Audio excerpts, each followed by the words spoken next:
నమస్తే welcome to reflection news. America చేత ఆరోపణలు ఎదుర్కొంటున్న భారత వ్యాపారవేత్త గౌతమ్ అదానీని అరెస్టు చేయాలంటూ అమెరికా న్యాయ వ్యవస్థ ఆదేశాలు జారీ చేసింది। న్యూయార్క్లోని గ్రాండ్ జ్యూరీ అదానీ మరియు అతని మేనల్లుడు సహా మొత్తం 8 మందిపై సంచలన ఆరోపణలు చేసింది।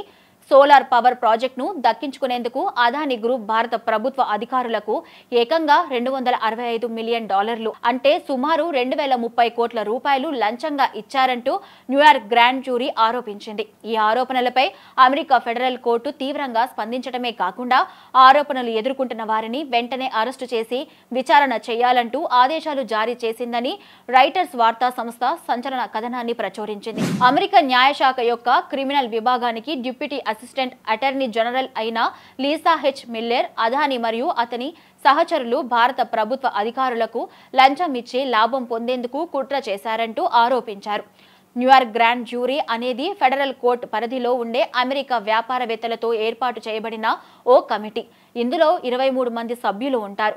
వీరు ఏదైనా ఆరోపణలు చేస్తే వాటిని విచారించడానికి కనీసం 16 మంది జడ్జీలు హాజరు కావాల్సి ఉంటుంది। అయితే గ్రాండ్ జ్యూరీ ఎవరిపై అయినా ఏదైనా ఆరోపణలు చేస్తే పోలీసు విచారణ మొదలు పెడతారు। దీన్నే అరైన్మెంట్ స్టేజ్ అంటారు। జ్యూరీ సభ్యులు కోర్టుకు ఆరోపణ గురించి వివరాలు అందజేస్తారు। ఆ తర్వాత పోలీసు విచారణ ప్రారంభిస్తారు।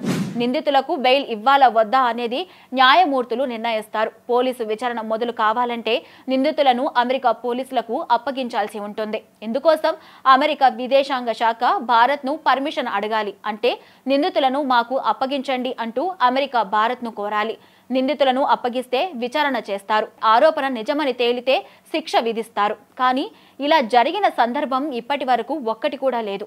విదేశాల్లో జారీ అయ్యే అరెస్ట్ వారెంట్లు నిజానికి ఎందుకు పనికిరావనే చెప్పాలి। అరెస్ట్ వారెంట్ జారీ అయిన వ్యక్తి ఆ దేశానికి వెళ్ళినప్పుడు మాత్రమే ఆ దేశ పోలీసులు అరెస్టు చేయగలరు, లేదా ఆ దేశానికి నిందితులను అప్పగిస్తే మాత్రమే అరెస్టు చేయగలరు। అదానీ విషయంలో ఈ రెండు జరిగే అవకాశాలే లేవు।